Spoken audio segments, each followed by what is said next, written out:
감사하라. 그는 선하시며 그 인자하심이 영원하미로다. 신들 중에 뛰어난 하나님께 감사하라. 그 인자하심이 영원하미로다. 아멘. 하나님, 오늘도 저희들이 하나님을 예배할 수 있으니 감사합니다. 오늘은 사순절이 시작되며 또 뜻깊은 우리 교회 창립 기념주일로 지키게 하시니 더욱 감사합니다. 올려드리는 우리 예배를 기쁘게 받아주시옵소서. 예수님 이름으로 기원하옵나이다. 아멘.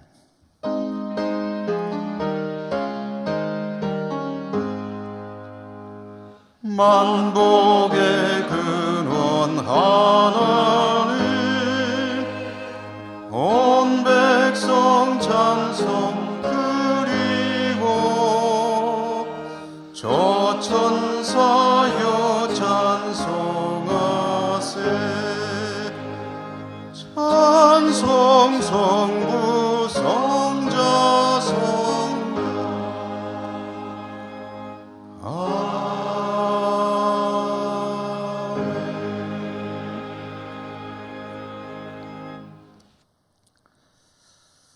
저희들의 내면에는 성령님께서 늘 임재해 계시며 계속해서 말씀하여 주시는데, 저희들은 성령님의 말씀에 따르기보다는 자신의 욕망과 아집에 따라 살아왔음을 회개하며 고백합니다.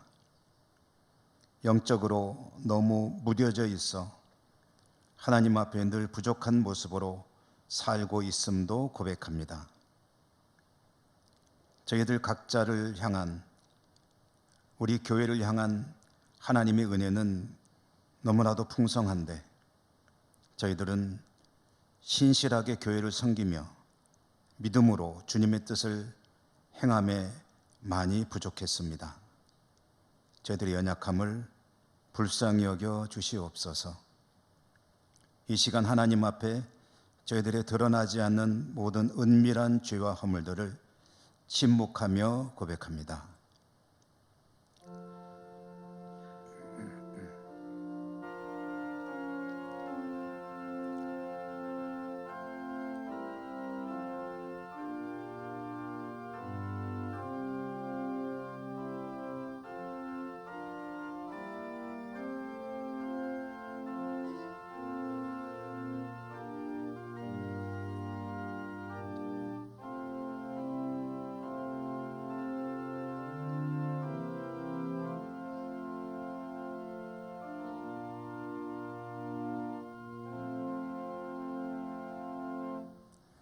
예수께서 이르시되 나도 너를 정죄하지 아니하노니 가서 다시는 죄를 범하지 말라 하시니라. 아멘.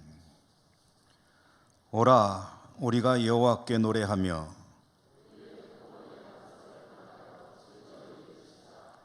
우리가 감사함으로 그 앞에 나아가며 여호와는 크신 하나님이시요 땅의 깊은 곳이 그의 손 안에 있으며 바다도 그의 것이라. 그가 만드셨고 오라, 우리가 굽혀 경배하며 그는 우리의 하나님이시요 우리는 그가 기르시는 백성이며 그의 손이 돌보시는 양이기 때문이라. 아멘. 나는 전능하신 아버지 하나님, 천지의 창조주를 믿습니다. 나는 그의 유일하신 아들, 우리 주 예수 그리스도를 믿습니다.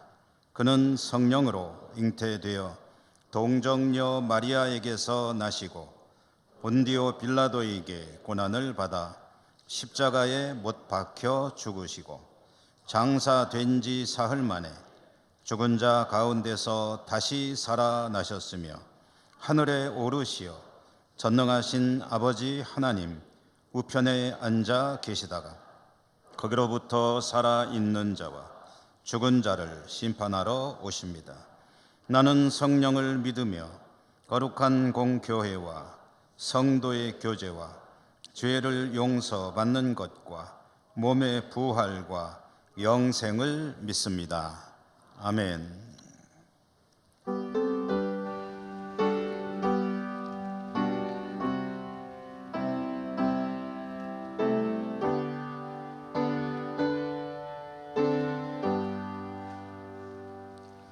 큰 영광 중에 계신 주 나 찬송합니다. 영원히 계신 주 이름 나 찬송합니다.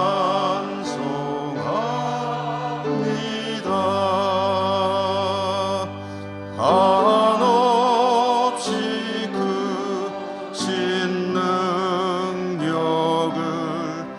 나 찬송합니다.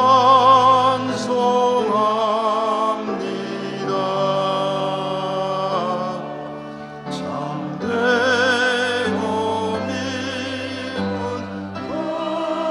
언약 나 찬송합니다.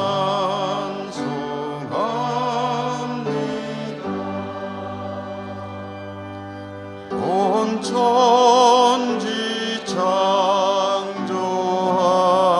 창조하시던 그 말씀이 있어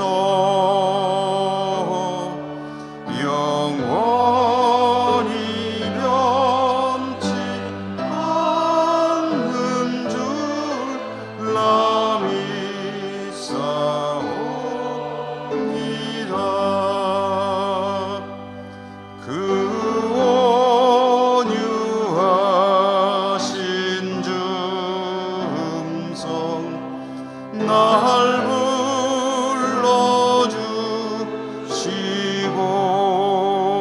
불러주시고 그 품에 품어 주시니 나 찬송합니다.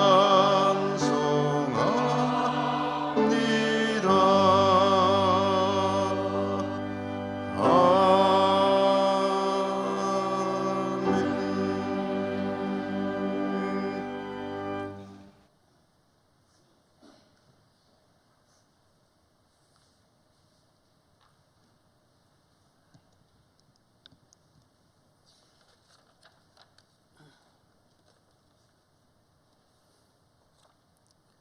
하나님 감사합니다. 오늘같이 기쁘고 좋은 날 하나님께서 사랑하는 우리 교회가 창립 115주년을 맞이하게 되었습니다. 지난 주간에는 우리 민족의 최대 명절인 설 연휴를 함께하면서 오고 가는 성도님들과 가족들의 건강과 안전을 지켜주시고 하나님의 은혜와 사랑을 함께 나눌 수 있는 복된 시간도 허락해 주심을 감사드립니다. 오늘 또 지난 한 주간의 삶을 뒤돌아보며 감사하며 회개하며 주님 전으로 나왔습니다. 이 시간도 저희들의 부족함을 주님께 고백하며 정성으로 예배를 올려드립니다. 기쁘게 받아주시고 하나님의 거룩한 자녀로 거듭나게 도와주시옵소서. 전쟁과 가난으로 이어진 이 나라를 복음으로 변화시켜 한강의 기적을 이루고 오늘의 대한민국을 만들어주신 하나님 감사합니다. 우리 교회도 민족의 역사와 예언을 함께하면서 노하리의 작은 다락방에서 시작한 소박한 믿음이 현재의 예천교회를 이룩하였습니다. 이 시간 동안 주님의 몸된 교회를 위하여 눈물과 기도와 섬김으로 함께해 주신 모든 분들의 수고와 헌신을 기억하여 주시옵고 이분들의 고귀한 뜻과 희생을 잘 받들고 실천하여 앞으로 100년이 더욱 하나님을 영광스럽게 하는 주님의 교회가 되게 하여 주시옵소서. 이 지역사회의 빛과 소금의 역할을 다하게 도와주시고 예배가 살아 숨쉬며 하나님께 받은 한없는 은혜와 축복을 우리의 이웃과 형제 자매들에게 되돌려주는 사랑의 교회가 되게 하여 주시옵소서. 특별히 교회 학교 친구들과 청년들을 사랑하셔서 신앙과 믿음으로 잘 양육되어 장차 이 나라 이 사회의 모든 곳에서 하나님을 영광스럽게 하는 믿음의 용사들로 성장하게 도와주시옵소서. 우리 교회 성도님들의 가정과 일터를 축복하여 주시고 삶의 가정에서 일어나는 수많은 병과 어려움 가운데서도 신앙과 믿음을 지키며 믿음으로 승리하는 믿음의 복도 허락하여 주시옵소서. 사랑하는 목사님의 건강과 영성을 지켜주시고 오늘 또 마라의 하나님이라는 제목으로 하나님의 말씀을 전해 주실 때 모두가 은혜 받고 위로받으며 또한 힘과 용기를 얻어서 한 주간도 세상에서 승리하게 도와주시옵소서. 정성껏 준비한 호산나 찬양대의 아름다운 찬양을 기쁘게 받아주시고 교회 여러 곳에서 여러 가지로 수고하고 봉사하는 모든 손길들을 축복하여 주시옵소서. 기도하는 선교제도 하나님의 영광이 나타나게 도와주시고 사랑하는 가족들을 지켜주시옵소서. 이 모든 말씀 거룩하신 예수님 이름으로 기도드립니다. 아멘.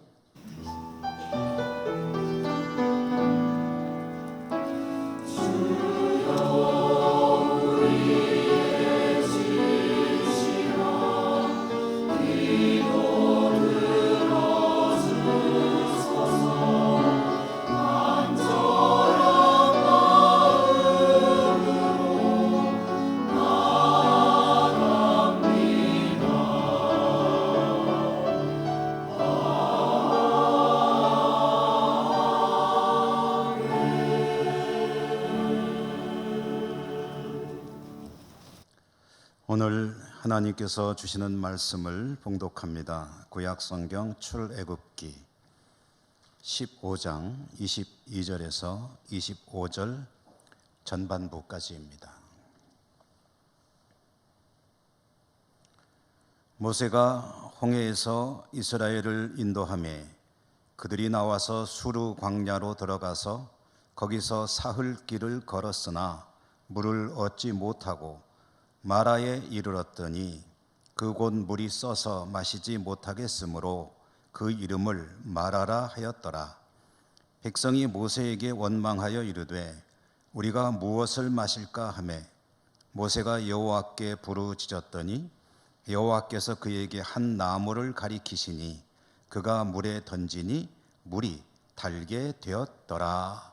아멘.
축복합니다. 오늘도 주님 은혜가 함께 하시기를 기원합니다. 오늘이 사순절이 시작되는 사순절이 이미 시작이 됐고 주일로 치면은 첫 번째 주일입니다.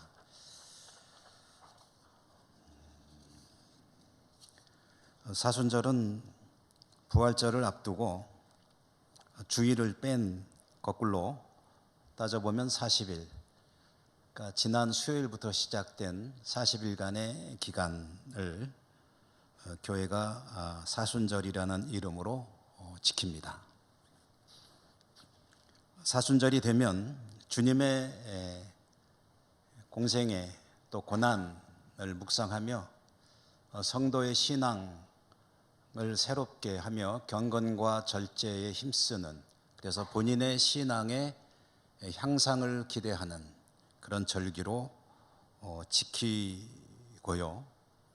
교회는 우리 성도님들에게 그런 역사가 있기를 기대합니다. 사순절이 말 그대로 글자 그대로 40일인데요. 40일인 것은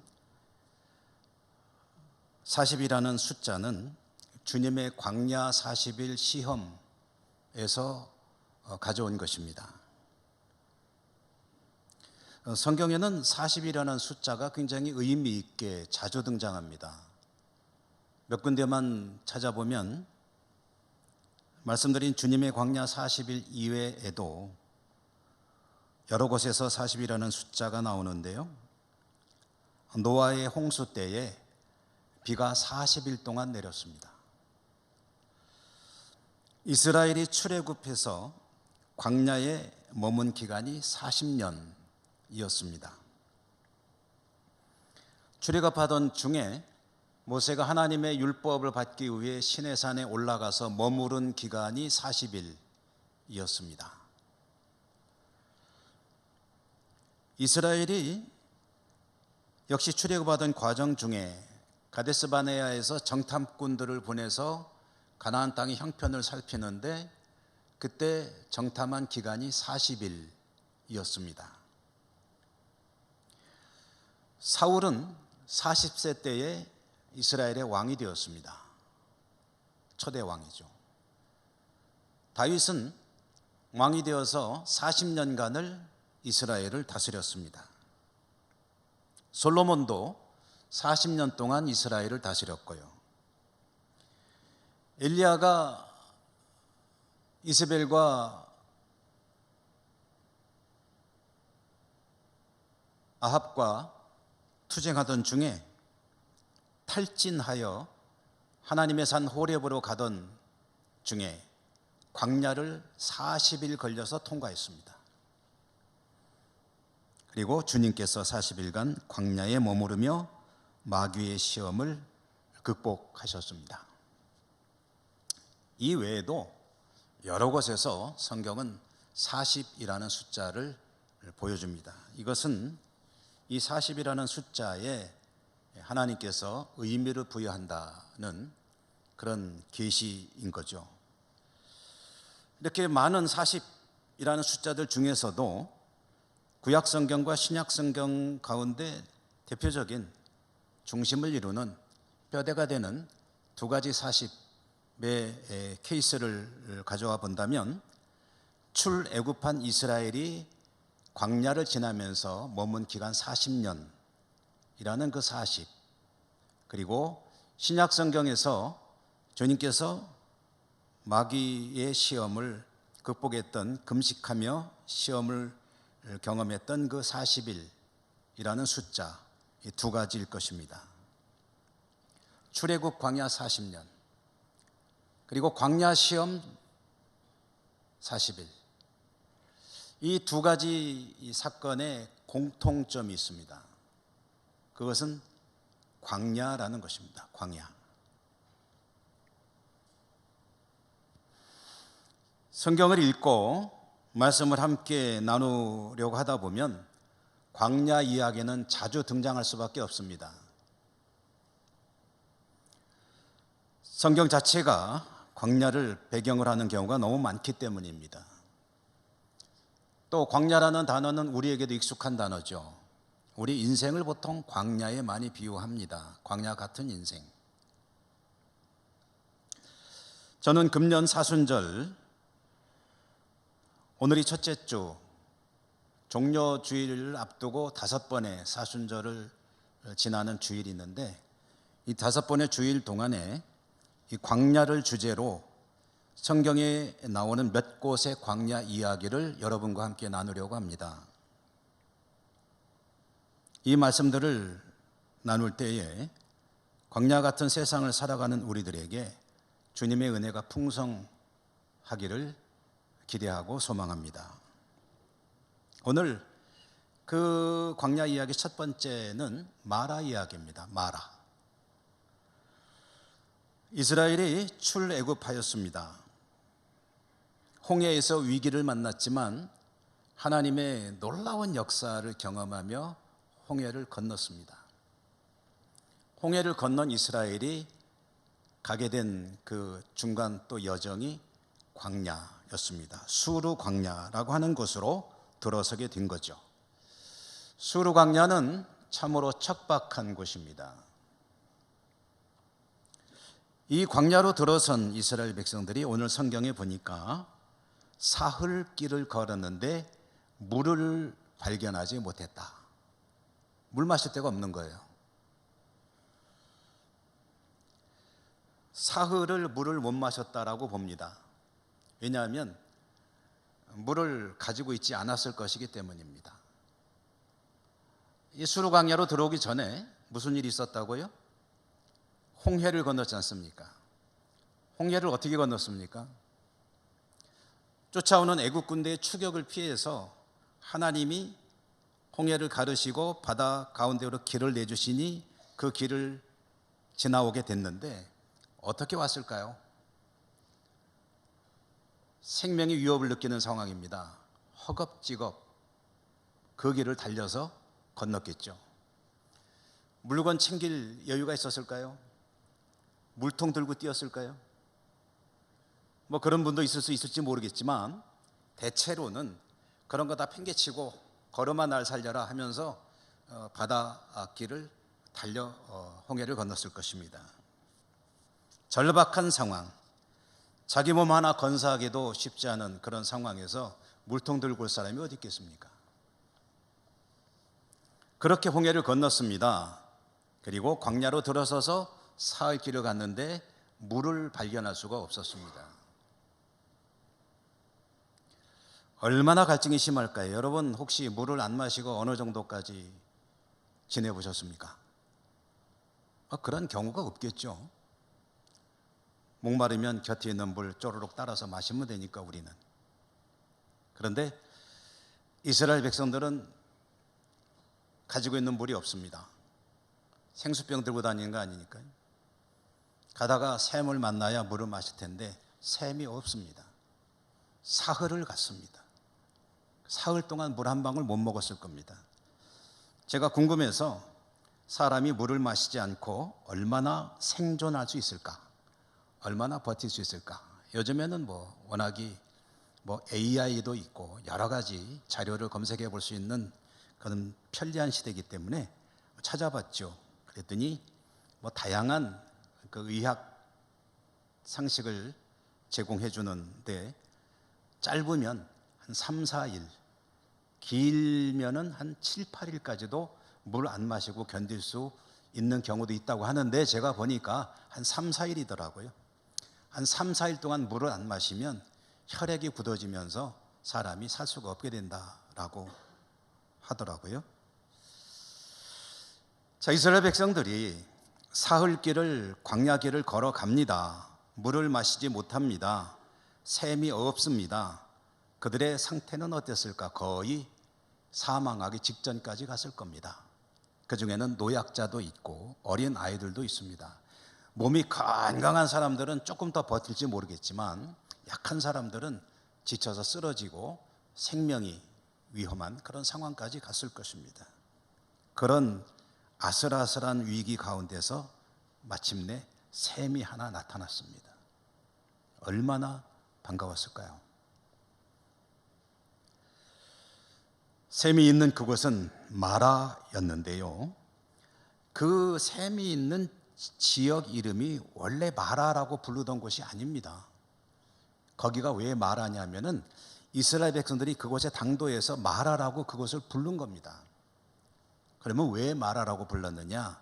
마라라는 그 말이 가진 뜻이 뭐냐 하면 마라라는 말은 쓰다, 괴롭다, 고통 그런 뜻입니다. 그러니까 이스라엘 백성들이 그것에 당도했습니다. 물을 마시려고 했습니다. 근데 물을 마실 수가 없는 거예요. 왜요? 물이 쓰기 때문입니다. 쓴 물. 혹시 쓴 물 좋아하시는 분 계신가요? 우리 여기 예배당 안에는 안 계시겠지만 가끔 쓴 물 일부러 돈 주고 사서 드시는 분들이 있잖아요. 잘 모르시는가 보다.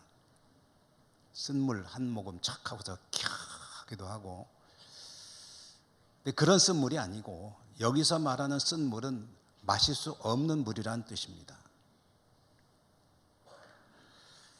갈증으로 생사가 오락가락하는 상황에서 샘을 발견했으니 얼마나 반갑겠습니까? 그런데 그 물을 떠서 한 모금 마시려고 했더니 마실 수가 없습니다. 아마 먼저 마시던 사람들이 한 모금 마시다가 웩 하고 토했을 거예요. 차라리 샘이 없었더라면 샘을 발견하지 못했을 때보다 더 실망과 낙심이 컸을 겁니다. 아이고 이제 살았다라고 해서 물 마시려고 하는데 물을 마실 수 없었을 때 느끼는 그 낙심, 절망 얼마나 컸을까요? 백성들이 모세를 원망합니다. 뭐 마시라는 소리냐? 우리 다 말라 죽이려고 하느냐? 그런 원망을 뒤로하고 모세는 하나님께 나아갔습니다. 하나님께 부르짖어 기도했습니다. 하나님께서는 처방으로 한 나무를 가리키셨습니다. 모세가 그 나무를 가지를 잘랐는지 잎사귀를 뜯었는지 어땠는지는 모르겠지만 그 나무를 취하여 그 샘에 던지니 물이 변하여 마실 수 있는 물, 단물이 되었습니다. 설탕물이라는 소리가 아니고 마실 수 있는 물이 되었다는 소리입니다. 이렇게 문제가 해결이 된 거죠. 이것이 마라에서 있었던 일입니다. 자, 여러분, 이 일을 통해서 우리가 찾아야 될 의미를 찾아보도록 하죠. 생각을 좀 해보십시다. 이것은 틀림없이 정말 실망스러운 일이 아닐 수가 없습니다. 이스라엘 백성에게는 광야길을 걸어가는 것도 참 힘겨운 일이고 시련, 고난인데요. 이런 일이 한번 있게 되면 사람 힘이 쭉 빠지는 일입니다. 이거는 정말 뭐라고 말할 수 없는 그런 고통이 아닐 수가 없는 거죠. 하나님은 이스라엘 백성을 구원하시겠다고 광야로 데리고 나오셨는데 왜 이런 일을 겪게 하시는 걸까? 여기에 하나님이 갖고 계신 어떤 뜻이, 의미가 들어있는 걸까?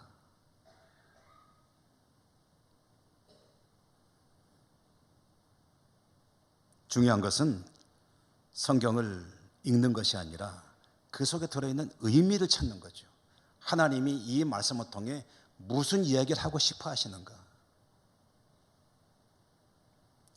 첫째로 이 이야기 속에 들어있는 중요한 사실, 그것은 광야를 알려주시는 겁니다. 이스라엘 백성들에게 너희가 앞으로 가야 될 광야는 이런 곳이다. 광야를 알아야 한다는 거죠. 광야는 원래 이런 곳이야 라는 사실을 아주 실감하게, 절감하게 하시는 겁니다. 광야라는 곳은 안내 지도가 없습니다. 안전한 길도 없습니다. 물론 어느 광야든 사막이든 그것이 지나갈 수 있는 길은 있습니다. 많은 사람들이 경험을 지나가는 길을 찾아보다가 경험이 축적이 돼가지고 나름대로 알려진 길들은 있습니다. 그러나 그것은 경험이 쌓여서 주어진 하나의 정보일 뿐, 그 길로 간다고 해서 반드시 광야를 또는 사막을 지나갈 수 있다는 보장은 없습니다. 그렇게 해서 지나간 사람이 있을 수는 있겠지만 언제 어디서 무슨 변수가 발생할지 모릅니다. 앞으로 무슨 일이 일어날지 모른다는 거죠. 맹수를 만날 수도 있고 모래 폭풍을 만날 수도 있습니다. 가다가 어디에 빠져가지고 모래 속으로 사라지게 될지도 모릅니다. 광야는 그런 곳입니다. 마라를 발견했을 때 이스라엘 백성들이 얼마나 좋았겠습니까? 그런데 샘이다 하고 가서 봤는데 물이 마실 수가 없는 거예요. 그런 상황을 어찌 예측이나 했겠습니까? 물이 있는데 마실 수 없는 물이라는 것이 또 있구나. 광야는 모든 것이 불확실한 것입니다. 예측할 수 있는 것이 없다는 거죠. 그러므로 여러분, 불확실하다는 얘기는 다른 말로 바꾸면은 두렵다는 겁니다. 두렵습니다. 그러므로 광야는 근본적으로 두려운 곳이고 죽음의 땅이라고 불리우는 것이죠. 이와 같이 아무것도 확실한 게 없고 불확실성 투성이인 광야를 만약에 지나가야 한다면 그럼 반드시 그곳에서 하나님을 만나야만 합니다. 하나님만이 불확실한 광야에서 확실한 생명의 길이기 때문입니다. 아무것도 보장된 것이 없는 그 길을 갈 때 가장 확실한 안내자는 하나님이십니다.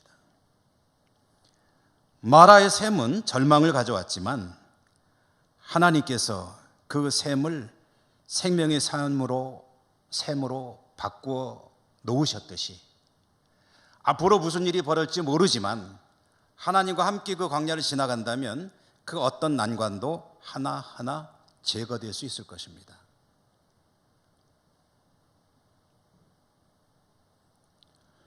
성경을 읽노라면 마라 이야기를 읽게 되면 이런 궁금증을 가질 수가 있을 것입니다. 하나님께서 이스라엘 백성을 어차피 광야를 지나가게 하실 터인데 중간에 샘을 하나 만나게 되었는데 그 물이 쓴 물이었더라. 그런데 어차피 바꾸실 거잖아, 단물로. 그러면 처음부터 쓴 물이 아니라 단물인 샘으로 마라의 샘을 이스라엘에게 주셨더라면 그러면 더 좋지 않았을까? 왜 처음에는 웩 하고 마실 수 없는 쓴 물이었다가 이스라엘 백성들이 모세를 원망하고, 모세만 원망했겠습니까? 말은 못하지만 모세를 원망하는 그 원망 속에는 하나님을 향한 원망이 들어있는 거죠. 그러니까 모세에게 죄 짓는 것이거니와 나아가서 하나님께 죄 짓는 거 아닙니까? 하나님을 원망하는 죄를 짓게 만드는 거죠. 누가요? 하나님이 쓴 물을 거기다가 샘을 갖다 놨기 때문에. 처음부터 어차피 단물로 바꾸실 건데 그런 생각 안 드세요? 나만 그런 생각 드나? 어차피 단물로 바꿔주실 거 아니에요.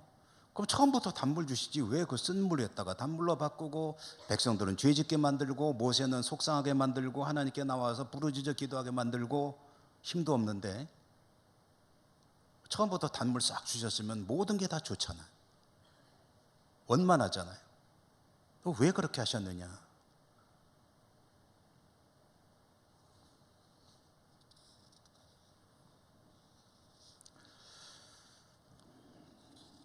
이 대목을 생각을 좀 해봅니다. 묵상을 해봅니다. 이런 생각을 하게 되었습니다. 이제 이스라엘은 홍해를 건너서 본격적인 광야로 진입하게 됩니다. 그 첫 번째 이야기가 마라의 이야기입니다. 앞으로 얼마나 험한 길을 험난한 과정을 겪으며 가야 할지 모릅니다. 그런 이스라엘에게 필요한 것이 뭡니까? 좀 전에 말씀드렸죠. 광야를 지나기 위해서 가장 절실하게 요구되는 것은 하나님을 만나야 하고 하나님 손을 꼭 붙잡고 하나님과 함께 광야를 건너야만 이 광야를 무사히 건널 수가 있다. 200만 명이나 되는 사람입니다. 건강한 몇십 명 정도의 몸 튼튼하고 어디로 가든지 살아남을 수 있을 것 같은 그런 어떤 전사들이 가는 게 아니에요. 그런 사람도 얼마 정도 있겠지만 노약자들, 어린아이들, 여성들, 그중에는 임산부도 있을 것이고 병에 걸려서 이미 연약하기 짝이 없는 이들도 있을 것입니다. 이 사람들 200만 명이 광야를 지나가야 합니다. 이들에게 필요한 게 뭐겠습니까? 이들이 광야를 지나서 약속의 땅에 무사히 들어가려면 필요한 게 뭡니까?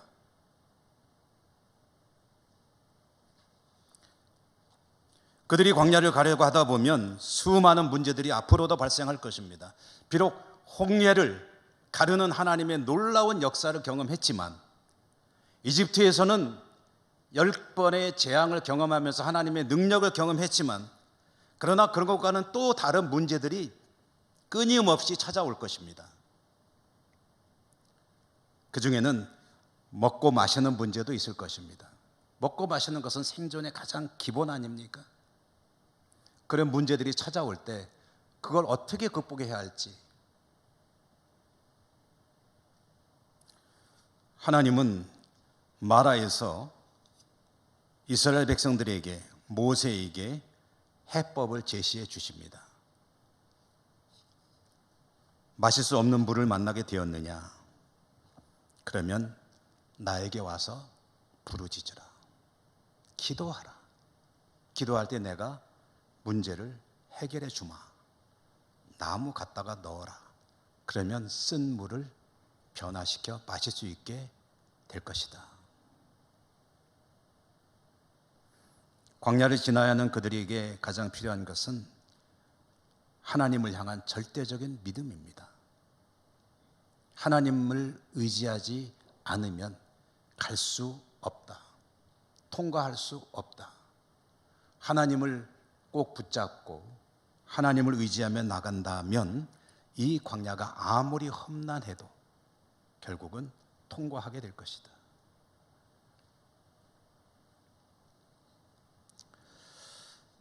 여러분, 모든 문제에는요 답이 있습니다.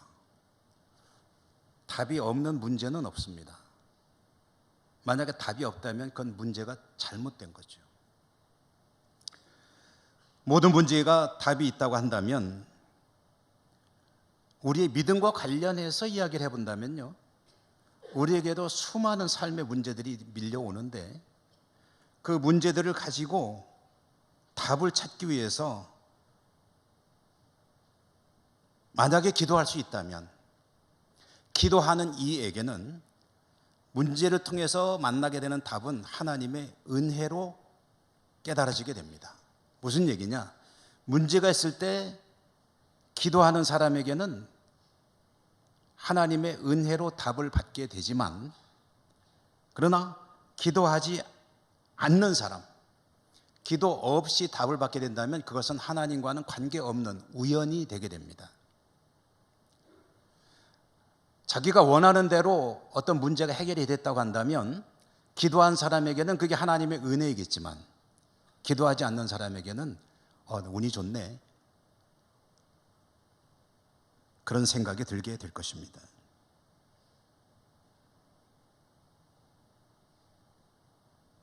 쉽지 않은 세상을 살아가는 우리들이 살아야 하는 이 광야 같은 세상, 아무것도 확실한 것은 없습니다.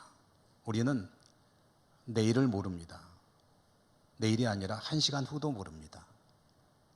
확실한 것은 아무것도 없습니다.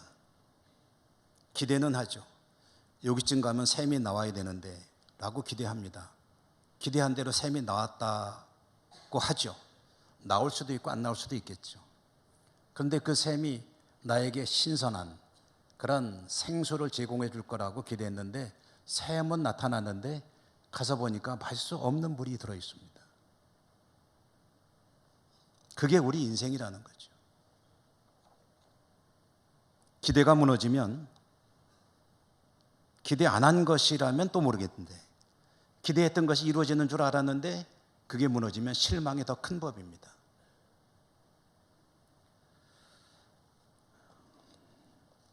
유대인 정신과 의사이면서 심리학자인 빅터 프랭클이라고 하는 분이 있죠.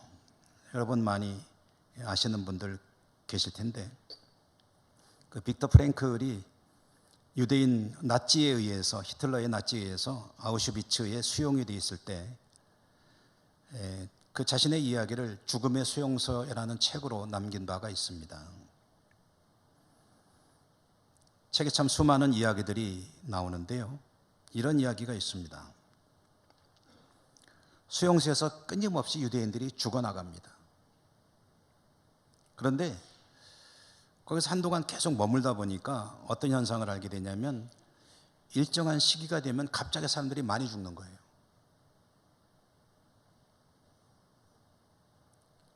어제도 한 명, 오늘도 한 명, 지난달에도 몇십 명, 이번 달에도 몇십 명. 그냥 그 히틀러 나치에 의해서 타의로 살해를, 죽음을 당하는 거 말고 자연사하는, 안에 있다 갑자기 죽는 사람들이 갑자기 팍 늘어나는 시기가 있는데 그게 언제냐고 봤더니 나중에 보니까 성탄절이 지나면 사람들이 많이 죽더라. 그래서 아무래도 정신과 의사인, 그 심리학자인 이 사람이 그 이유를 곰곰이 생각을 해봤습니다. 그랬더니 이제 떠오르는 게 있습니다. 뭐냐면 사람들이 성탄절이 다가오면은 석방에 대한 기대를 갖는 거예요. 이번 성탄절이 되면은 내가 풀려날 수도 있을 거다. 사면인 거죠. 그런데 성탄절이 지나갔는데 자신은 여전히 감옥 속에 있는 거예요. 기대했는데, 희망을 가졌는데 그 희망이 사라지는 겁니다. 기대가 무너지니까 사람이 맥없이 무너져 버리는 거예요. 그 갑자기 사망자가 늘어나는 거예요. 뭐 몇 명이라고 통계를 제가 본 건 아니지만, 예를 들어서 뭐 지난달에는 한 10명 죽었다, 이번 달에는 갑자기 100명, 뭐 이런 식으로 기하급수적으로 사망자가 늘어나는 현상을 보면서 기대가 무너질 때 사람이 무너지는 거구나.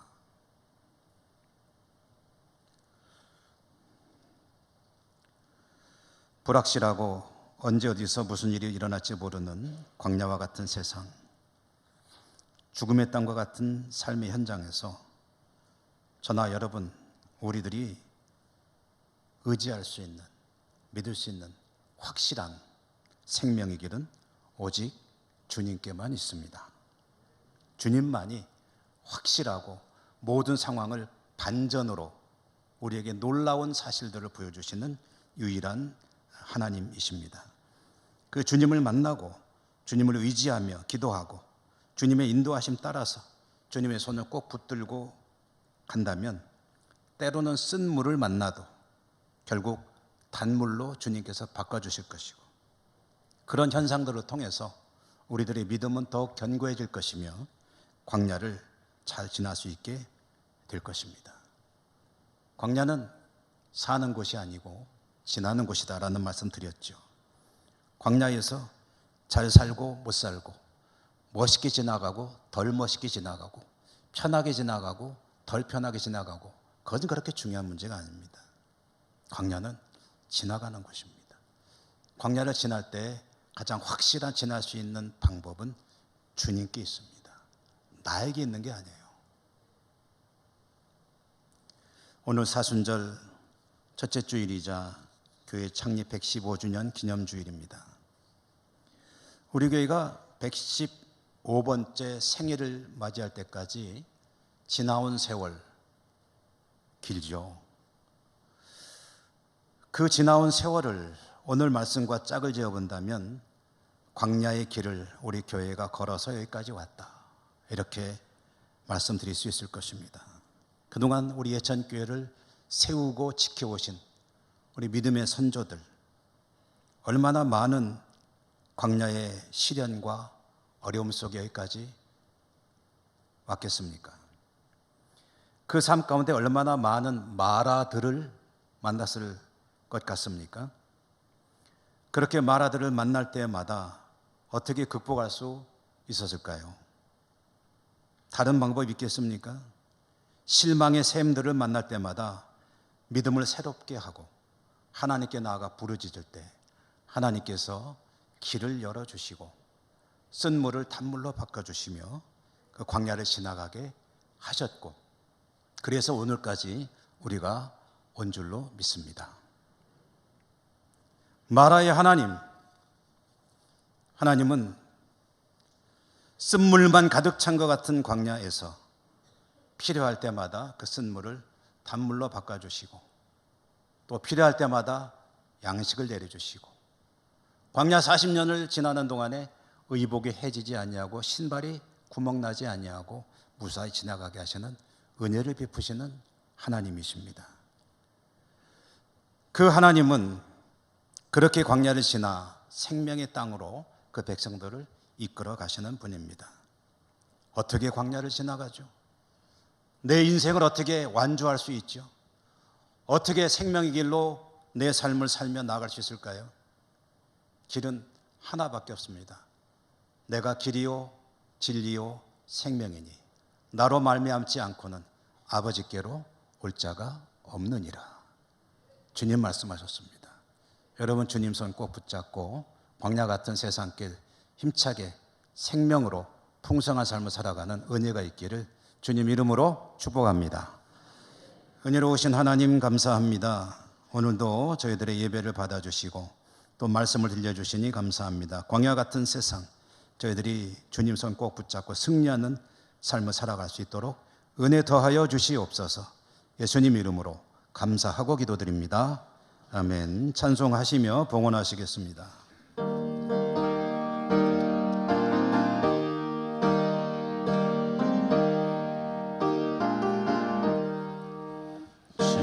지금까지 지내온 것 주의 크신 은혜라.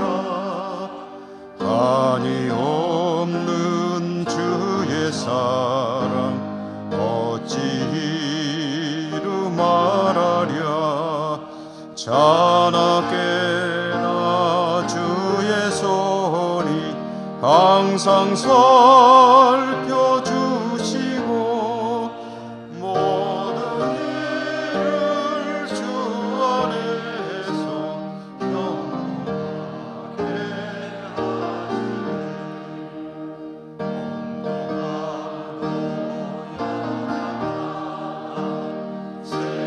생마다 살았네.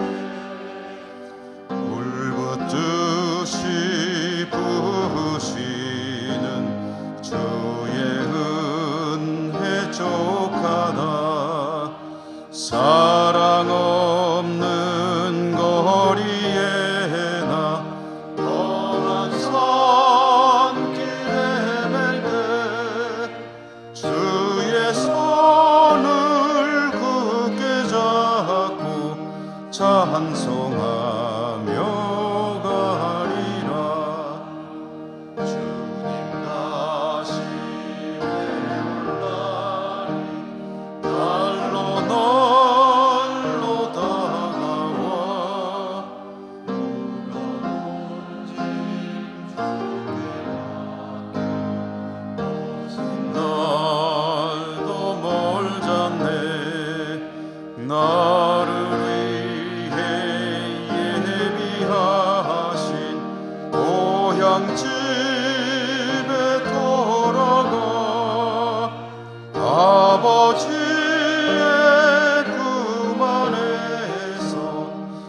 영원토록 살리라. 하나님 감사합니다. 예배 드릴 수 있음 감사하고 또 하나님께 예물 드릴 수 있음 감사합니다. 저희들의 삶의 모든 것이 하나님의 은사입니다. 생명도 삶의 모든 여건들도 하나님 주신 것인데 그 믿음의 고백으로 주신 것의 일부 오늘도 정성껏 준비해 가지고 나왔습니다. 올려드립니다. 받아주시고 드리는 저희들의 삶이 때로는 힘겹기 짝이 없는 광야길일지라도 주님 바라보며 주님 손 꼭 붙잡고 승리의 길로만 생명의 길로만 나갈 수 있는 복된 삶 되게 하여 주시옵소서. 예수님 이름으로 감사하고 기도드립니다.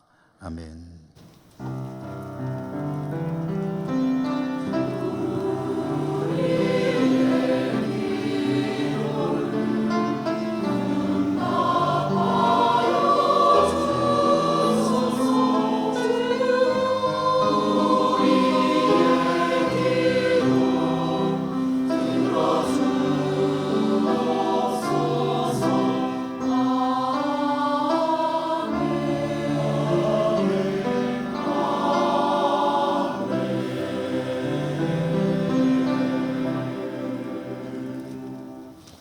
교회 소식 전해드립니다. 오늘 우리 교회 창립 115주년 기념주일, 또 사순절 첫째 주일, 창립 기념주일을 맞이해서 교회에서 우리 교우들에게 선물을 준비했습니다. 나가실 때 안내대에서 하나씩 받아가시기 바랍니다. 오늘 2부 예배 마치고 정기 당회에 있는 날입니다. 우리 장로님들 식사하시고 얼른 당회실로 와주시기 바라고요. 다음 주에 정기 재직기 있습니다. 안나회 모임은 원래해 오늘 점심 드시고 세미나실에서 모입니다. 이 여전도회는 오후 예배 마치고 3시 유년부실에서 모입니다. 바울의 모임도 있습니다. 원래회 및 부부 동반으로 윷놀이 화요일 오후 12시 산호식당에서 있습니다. 항존직 교육을 위한 피택자 모임은 계속됩니다. 오후 3시 30분 세미나실. 영주노회에 실시하는 항존직 피택자 교육 26일 목요일 오전 9시 20분 영주노회 회관 3층. 예천 시차례가 이날 있습니다. 목요일 오전 10시 30분 지보교회에서 있습니다. 오늘 교회 115주년 창립 기념주일을 맞이해서 중식은 당회원들이 교우들을 대접해 드립니다. 감사합니다. 그리고 이 식사를 만들기 위해서 봉사부에서 수고해 주심도 감사드립니다. 예천 시차례에 시무장로회라는 장로님들의 모임이 창설이 됐는데 창립 총회에서 우리 교회 권세문 장로님이 회장으로 안경진 장로님이 총무로 수고하시게 됐고요. 이대승 전도사님이 이제 우리 교회를 사임하고 대구에 있는 교회로 부임하게 되었습니다. 오늘 사임 인사하도록 하겠습니다. 이사는 2월 24일에 합니다. 교우 소식. 이대승 전도사는 그동안에 우리 아동부와 또 여러 가지 연탄은행 반찬봉사 이런 여러 가지 사역들을 많이 도왔는데 이제 다른 교회 가서도 잘 감당하도록 여러분 그동안 수고했다는 의미에서 격려의 박수 보내주시기 바랍니다.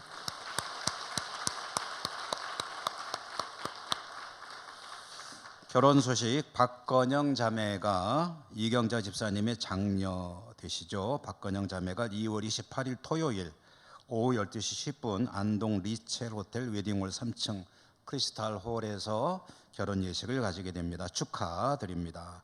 우수경 집사님은 호명 라원 유치원 원장으로 발령되셨다는 소식 축하드리고 수고 많으시겠습니다. 지난 주간에 최현숙 집사님 붉은 별세로 장례하였습니다. 주님의 위로가 있으시기를 바랍니다. 우리 곁에 계시는 분들하고 인사하고 일어나겠습니다. 사랑합니다. 축복합니다.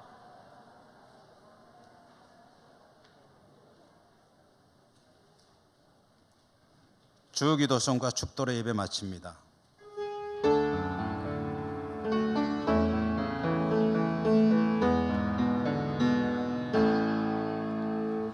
하늘에 계신 아버지 이름 거룩하시며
하나님, 사랑하시는 주의 백성들이 하나님을 예배하고 그들이 살아가는 삶의 자리로 다시 나갑니다. 어디를 가든지 광야 같은 세상, 자신을 의지하지 말고 하나님 손 꼭 붙잡고 믿음으로 광야길을 통과하며 생명의 길로 나가고 하나님께 영광 돌리는 주의 백성들 다 되게 하여 주옵소서. 우리 교회 115주년 창립 기념주일 감사합니다. 앞으로도 주신 사명 잘 감당한 우리 교회 되게 하여 주옵소서. 여러 곳이 흩어져 있는 우리 사랑하는 가족들에게도 하나님 축복해 주시기 원하고 감사하고 예수님 이름으로 기도드립니다. 아멘. 주 예수 그리스도의 은혜와 하나님 사랑과 성령님 교통하심이 주의 백성들 머리 위에와 저들의 모든 삶의 자리 위에 마음의 소원들 위에 항상 함께 하시옵기를 축원하옵나이다. 아멘.